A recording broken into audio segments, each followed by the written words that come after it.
तो गाइज बहुत दिनों के बाद मैं अपने यूट्यूब चैनल नॉलेज हब में आप लोगों के लिए मैथ्स के क्वेश्चंस लेके आया हूँ। सारे के सारे सवाल वेरी वेरी इंपॉर्टेंट टाइप के सवाल है जो अभी वर्तमान में 2019, 20, 21, 22 में टीसीएस पैटर्न के सवाल है जो एग्जाम में पूछे जा रहे हैं। वेरी वेरी इंपॉर्टेंट टाइप का सवाल है।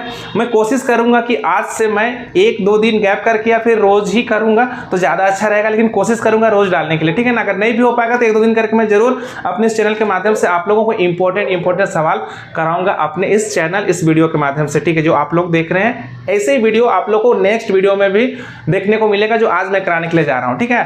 तो पहला क्वेश्चन हम लोग स्टार्ट करते हैं बिना समय गंवाए हुए।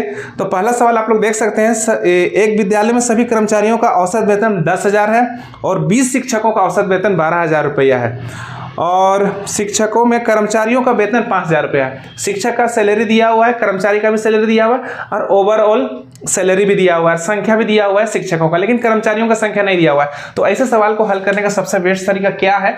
कभी भी ऐसा सवाल अगर आता है तो सिर्फ ये सवाल जो हम बनाने के लिए जा रहे हैं मेथड ऑफ एलिगेशन सिर्फ यहाँ नहीं लगता है, सिंपल इंटरेस्ट में भी लगेगा, टाइम डिस्टेंस स्पीड में भी लगता है, कंपाउंड इंटरेस्ट में भी लगता है। तो हर जगह मैथ्स में, अंकगणित में तो लगता है लगभग 20% सवाल इसी मेथड ऑफ एलिगेशन से बनते हैं और मिक्सचर एंड एलिगेशन में तो लगता ही है, बहुत ही इंपॉर्टेंट है। इसमें क्या कहा गया है, इसमें शिक्षक दिया हुआ है, शिक्षक सवाल में है, शिक्षक का सैलरी ऑलरेडी गिवन है, कितना दिया हुआ शिक्षक का सैलरी 12,000 रुपया और जो अन्य कर्मचारी है उनका सैलरी कितना दिया हुआ है, कर्मचारी का सैलरी कितना दिया हुआ है 5,000 रुपया। इन दोनों का ओवरऑल औसत वैल्यू दिया हुआ है, ठीक है ना। कभी भी इन दोनों का औसत वैल्यू अगर दिया रहेगा, कितना दिया हुआ है 10,000 रुपया, कितना दिया हुआ है 10,000। इन दोनों को मिला के कोई औसत वैल्यू अगर कभी गणित में हमको मिलेगा तो वो तरीका कौन सा है, मेथड ऑफ एलिगेशन। क्या कहते हैं इसको, मेथड ऑफ एलिगेशन ये तरीका होता है और मैथ्स में बहुत जगह ये लगता है, बहुत जल्दी बन जाता है गणित इससे, ठीक है ना। मेथड ऑफ एलिगेशन बोलते हैं। एक्चुअली ये जो मेथड ऑफ एलिगेशन का एक अलग ही चैप्टर है, वहीं से ये कंसेप्ट निकल के आया है कि दो चीज का जब ओवरऑल वैल्यू मिला के दिया हुआ रहेगा। अभी औसत वैल्यू दिया हुआ है यहाँ पर 10,000 रुपया, तो हम इसको करते क्या है ना, इसको इससे माइनस करते हैं। 10,000 से 5,000 माइनस करें कितना आ जाएगा, 5K आ जाएगा। 5,000 को K से लिख के दिखा रहे हैं। 12,000 से अगर 10,000 माइनस करते हैं कितना आ जाएगा 2K, तो K क्या हो जाएगा, कट जाएगा। ये जो वैल्यू आता है ना, ये क्या निकल के आता है, मेरा संख्या निकल के आता है। और कल को अगर लाभ का या हानि का अगर यहाँ पर परसेंटेज दिया रहेगा, उससे अगर हम निकालेंगे तो CP निकलेगा, ठीक है ना। और कल को हम लोग का दूरी का दिया रहेगा, दूरी का अगर निकालेंगे तो 4 बराबर दूरी बड़ा समय, तो समय निकलता है यहाँ पर, ठीक है ना। कल को अगर हम लोग को सिंपल इंटरेस्ट का क्वेश्चन रहेगा, अगर मान लीजिए यहाँ पर रेट दिया रहेगा तो रेट से जब भी निकलेगा तो यहाँ पर क्या निकलेगा, मेरे पर प्रिंसिपल निकलेगा, मूलधन निकलता है, ठीक है ना। लेकिन अभी यहाँ पर संख्या निकलेगा, यहाँ पर नीचे में क्या निकलेगा, संख्या। तो उन सवालों को मैं उन्हीं चैप्टर में आप लोग को अच्छे से करा दूंगा, लेकिन फिलहाल यहाँ समझना है ये जो निकल के आया 5 और यहाँ पर कितना आया, रेशियो 2 आया। और शिक्षक का जो संख्या है वो ऑलरेडी गिवन है, कितना है 20 है। इससे कितना मल्टीप्लाई है, 4 मल्टीप्लाई, 5 चौके 20, तो इससे भी कितना मल्टीप्लाई होगा, 4 दूनी 8। तो मतलब कि कर्मचारियों की संख्या कितनी थी, 8 थी। यही इस क्वेश्चन का आंसर है, ठीक है। उम्मीद करते हैं कि आप लोग समझ गए होंगे मेथड ऑफ एलिगेशन को। ये पहला सवाल था, ऐसे से बहुत सारे सवाल हैं, लेकिन मैं रैंडमली उठा के लाया हूँ कुछ अलग अलग टाइप के सवाल। तो नेक्स्ट क्वेश्चन की ओर हम लोग बढ़ते हैं। उम्मीद करते हैं कि आप समझ गए होंगे, नहीं तो बार बार करके आप लोग देख सकते हैं वीडियो को, ठीक है। अगला सवाल, नेक्स्ट क्वेश्चन क्या है मेरे पास, अमित और वीर की वार्षिक आय 3:2 के अनुपात में है, जबकि उनके खर्च का अनुपात 5:3 है। उनमें से प्रत्येक के अंत में 1,000 रुपये की बचत करता है। तो अमित की वार्षिक आय क्या है?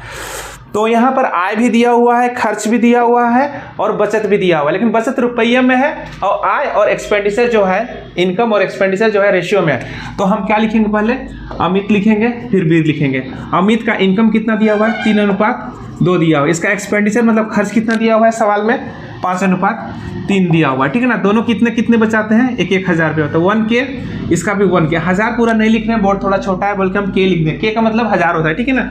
इसको सबसे अच्छा तरीका क्या है, क्रॉस मल्टीप्लाई करके हम लोग इसको सॉल्व करेंगे। 3 3 9, 5 दूनी 10। कभी भी ऐसा सवाल आता है तो हमको ऐसे ही करना पड़ता है, ठीक है ना। और एक तरीका है जिसमें हम इसका क्या कर सकते हैं, इसका जो वैल्यू होता है इसका डिफरेंस को हम सेम कर सकते हैं, लेकिन वो तरीका थोड़ा सा लंबा बनेगा, लेकिन हम इसी से बना लेते हैं। 3 3 9, 5 दूनी 10। तो कितना हो गया, 3 3 9 और 5 दूनी 10। 10 में से 9 को घटा कितना, 1 यूनिट। 1 यूनिट का वैल्यू कितना आ जाएगा, अगर हम नीचे भी गुना करेंगे, 5 का 5, 3 का 3, तो 5 में से 3 घटा देंगे तिरछा गुना करके, तो कितना आ जाएगा 2K।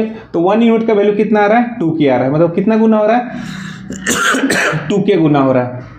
तो यहाँ पर हमको इनकम पूछा है अमित का, तो अमित भी यहाँ पर कितना है 3 है, तो 3 को भी कितना गुना करते हैं, क्योंकि यहाँ अमित का इनकम कितना है 3 है, तो इसको 2 के से मल्टीप्लाई करते हैं कितना है 6 के, तो 6 का मतलब कितना होता है 6000 रुपया, जो ऑप्शन नंबर कितना में डी में है। ठीक है ना।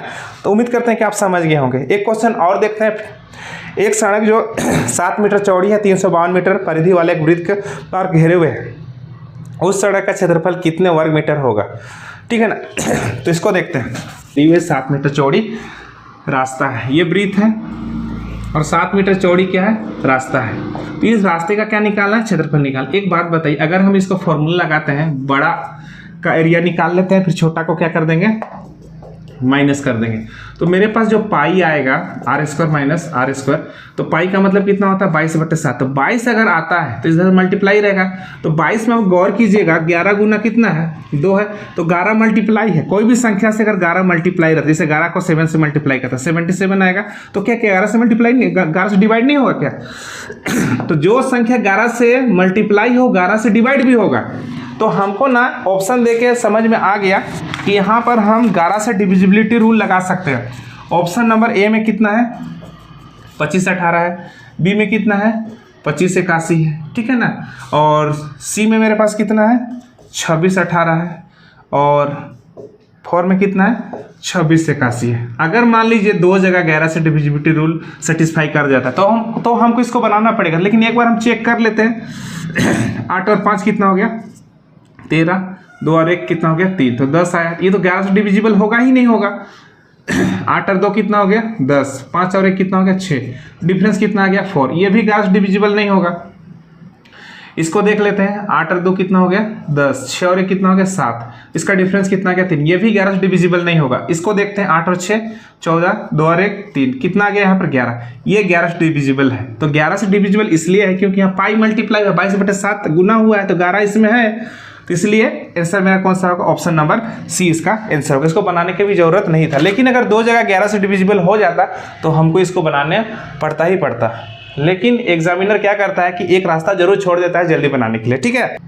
आज मैं बहुत दिनों के बाद वीडियो बना रहा हूँ मैथ्स के क्वेश्चन, शायद कहीं कहीं पर लिखने उखने में थोड़ा सा मिस्टेक हो जा रहा होगा, तो गौर कीजिएगा, और कुछ गलतियाँ होंगी तो उन्हें कमेंट बॉक्स में जरूर लिखिएगा। ठीक है ना। मैं कोशिश करूँगा नेक्स्ट टाइम से ऐसे इंपॉर्टेंट सवालों को थोड़ा कंटेंट बढ़ाऊंगा, और भी जो सवाल एग्जाम में पूछे जा रहे हैं। फिलहाल आज के लिए इतना ही, तब तक अपना ख्याल रखिए, खुश रहिए और दूसरों को भी खुश रखिए। बाय।